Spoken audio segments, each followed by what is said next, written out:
Olá, mentes criativas, sejam muito bem-vindos para mais um vídeo. E nesse vídeo eu quero mostrar para vocês qual é o meu passo a passo para criar um template. Como é que eu faço para criar um template e fazer ele de uma forma eficiente e eficaz. Eu vou mostrar para vocês aqui quais são os detalhes que eu sigo, quais são as etapas e o que é que eu faço em cada etapa. Primeiro, para incentivar vocês a explorarem o Notion, porque vocês podem criar templates incríveis. E segundo, para mostrar como é o meu processo. Eu alinhei essas etapas depois de passar por alguns templates novos que eu criei por encomenda recentemente para alguns clientes e avaliar que eu segui o mesmo processo para criar todos eles e para criar os meus templates gratuitos que eu disponibilizo para vocês, inclusive vai ter link aqui na descrição para eles, tá? E eu percebi que era um processo super eficiente porque eu passo por alguns detalhes muito importantes na hora de você projetar um template. E eu achei que era interessante compartilhar isso aqui com vocês. Então, ó, primeira etapa é a ideia. Você tem que saber para quê, né, o propósito de você estar criando aquele template. É um template que vai ajudar você a organizar suas finanças, é um template que vai ajudar você a organizar suas anotações da universidade, é um template que vai ajudar você a organizar o seu planejamento alimentar. Para que vai servir aquele template, né? Porque com esse objetivo em mente, você vai criar as funcionalidades para atingir esse objetivo, né? E tem que ser algo específico, geralmente, porque quando você tem algo muito geral e muito complexo, você vai começar a criar um monstro e vai ficar uma sobrecarga muito grande, e às vezes o seu template vai começar a ficar tão cheio, tão sobrecarregado, que ele não vai ser eficiente e aí você vai ficar frustrado, tá? Então, ter esse objetivo é muito importante. Depois que você tem esse objetivo, você tem que planejar como será o seu dashboard. E aí eu tenho duas subetapas nessa etapa que eu vou mostrar para vocês agora. Eu tô com meu caderninho aqui. Primeira coisa que eu faço é desenhar como é que eu quero o meu template. Então eu realmente desenho, eu saio rabiscando uns quadrados meio tortos, uns retângulos, umas tabelas assim meio tortinhas.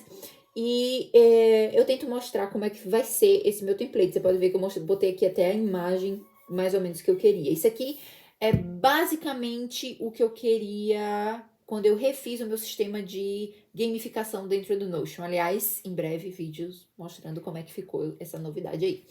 Então, eu coloquei aqui como é que eu queria que fosse o meu quadro de leaderboard, como é que eu queria que fossem as minhas áreas, as minhas tarefas, o que é que eu queria que tivesse aqui no meu dashboard.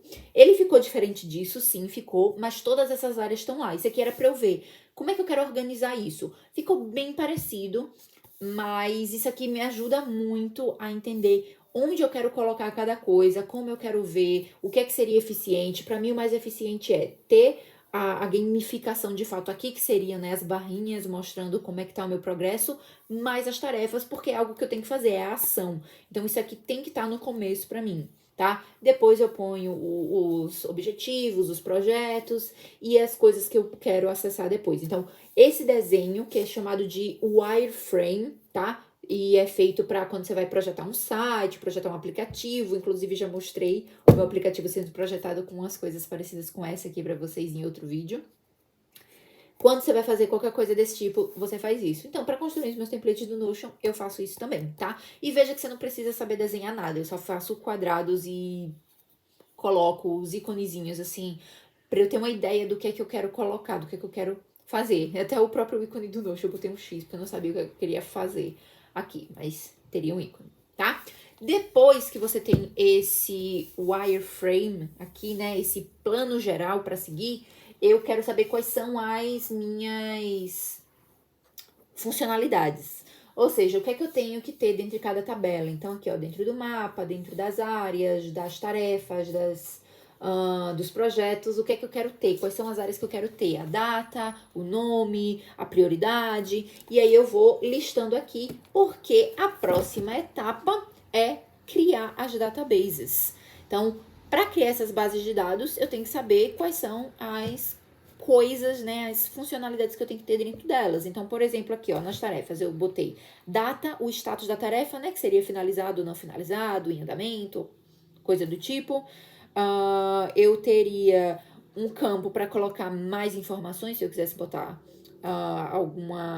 informação do tipo. E prioridade para mim é muito importante, porque é a forma como eu arranjo dentro do Notion as minhas tarefas, mostrando qual é que tem maior prioridade naquela data, né? Prioridade 1 e qual é que tem prioridade 3. Então, na hora que eu olho a tarefa, eu sei, eu tenho que começar por essa aqui, né? É o mundo ideal, eu preciso começar por essa, porque ela vai ser ou a mais difícil, ou a mais trabalhosa, ou ela exige alguma coisa minha que precisa ser a primeira. Então, aquilo pra mim também é muito bom, porque se elas estiverem bagunçadas, eu vou começar a fazer a que for mais conveniente, e nem sempre essa é a forma mais produtiva de fazer. Então, eu listo quais são as funcionalidades que eu quero, e aí eu começo a construir as bases de dados.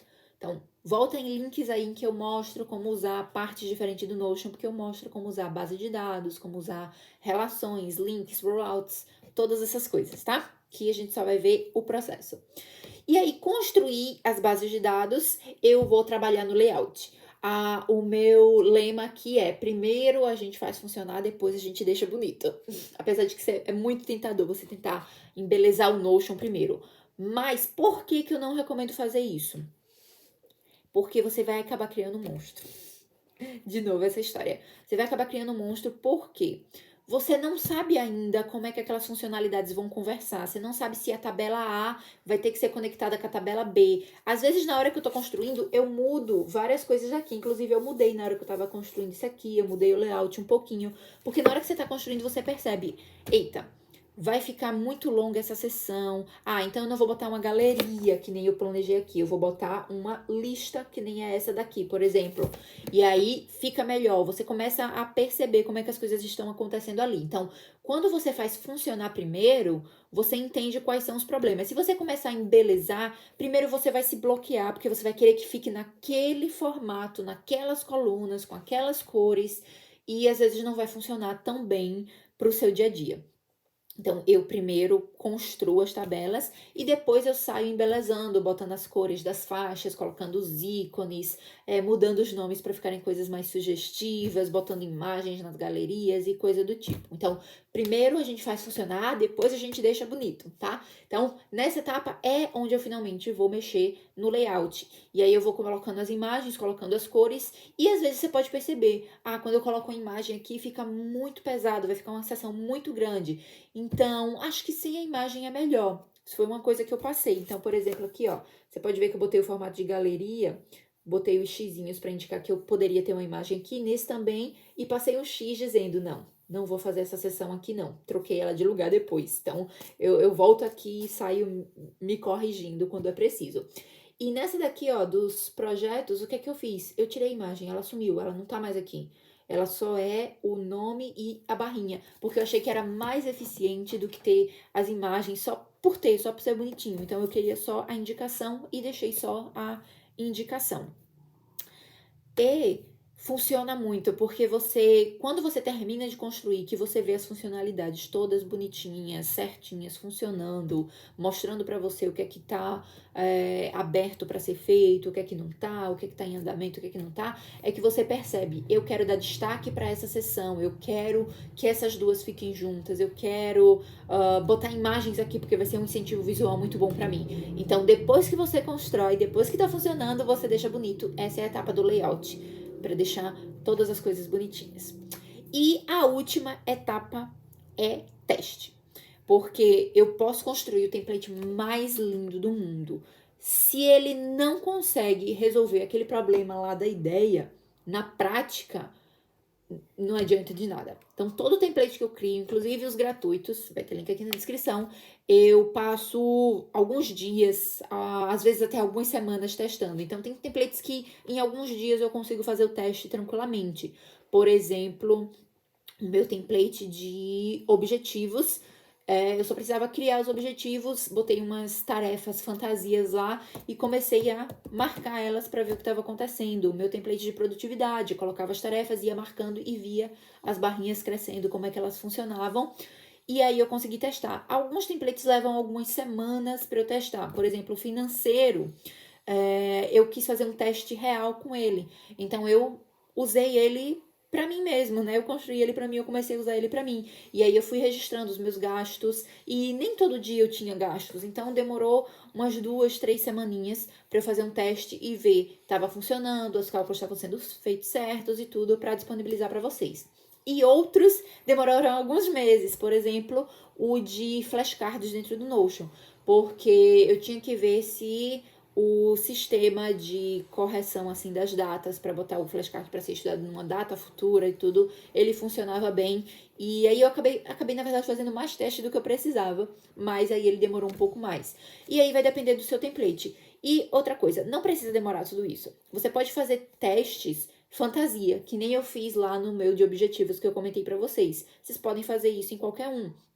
Cria informações ou tarefas fantasias e vai marcando ali, e em algumas horas você pode finalizar aí os seus testes e ver que o template funciona. Porém, se você quer realmente ter uma noção real se aquele template funciona, você tem que usar ele no seu dia a dia, você tem que usar ele para o que ele foi feito, para você ver qual é o atrito que aquilo causa. Porque, por exemplo, ó, um template que eu sempre volto e modifico um pouco é o meu template de acompanhamento de alimentação e de saúde. Por quê? Às vezes muda, a gente muda o tempo todo, o nosso humor muda, às vezes a gente come mais, às vezes a gente come menos. Às vezes eu tenho problema de esquecer de registrar as minhas coisas, ou de ter preguiça de registrar as minhas coisas. E aí eu começo a adaptar ele para deixar o mais fácil possível de eu fazer esse registro, para que essa preguiça não me vença e eu não deixe de usar o template. Porque o template funciona, ele é muito bom, ele dá certo, mas eu tenho que encaixar ele no meu dia a dia. Se eu não conseguir encaixar no meu dia a dia, então não interessa o quão bom ele seja, eu não vou usar.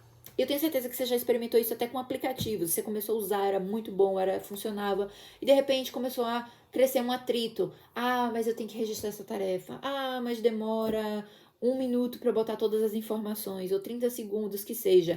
E aí você fica com preguiça de abrir o app para botar as coisas. Então, esse teste real, teste na vida real mesmo, você usando para valer, ele faz diferença dependendo de qual seja o template que você está criando, tá? Então, revisando, qual é o meu processo de criação de templates? A ideia e o objetivo, né? Você tem que definir isso de forma clara para saber o que você está fazendo. Fazer o planejamento dele, que eu recomendo não só fazer a lista do que você quer que tenha, mas também tentar desenhar como ele vai funcionar para você visualizar qual vai ser a construção. Senão você vai ficar indo de um lado para o outro na hora de construir e vai perder foco. Depois, você vai colocar suas bases de dados no lugar e colocar aquelas funcionalidades que você planejou e fazendo os links que você precisar fazer, colocando o que você precisar colocar ali e percebendo se você precisa adicionar ou retirar algo que você achou que precisava estar ali. Depois você transforma o layout, deixa daquele jeito bonito que você vai gostar, que você vai querer usar, você tem que voltar e usar o template, né? E, por último, você faz os testes e adapta o que for necessário adaptar, porque sempre vai ter uma coisinha para adaptar. E essa fase de teste, ela pode demorar indefinidamente. De repente, num certo momento da sua vida, mudou a forma como você trabalha com prioridades, mudou a forma como você se planeja, você vai lá e ajusta dentro do seu template para isso, tá? Então, é dessa forma que eu crio os meus templates, é assim que eles funcionam. Eu espero que vocês tenham curtido esse vídeo e espero que ajude vocês a fazer um workflow para os templates de vocês, para a forma que vocês criam. E outra coisa, quando eu falo template, eu não quero dizer um template super planejado, com equações, que nem, por exemplo, são o meu financeiro, o meu de produtividade gamificada. Template pode ser qualquer coisa que facilite a sua vida. Então, se você está criando uma página só com umas colunas e uns textos, isso pode ser um template também. Você pode usar todas essas etapas para deixar ele da melhor forma possível para você, tá? Não precisa ser algo super sofisticado, não. E eu espero que esse processo ajude vocês. Se você curtiu esse vídeo, deixa o like aqui embaixo, deixa suas sugestões, deixa as dúvidas que você teve durante esse vídeo que eu posso responder vocês nos comentários. Eu vejo vocês no nosso próximo vídeo e até lá, mantenha-se criativo.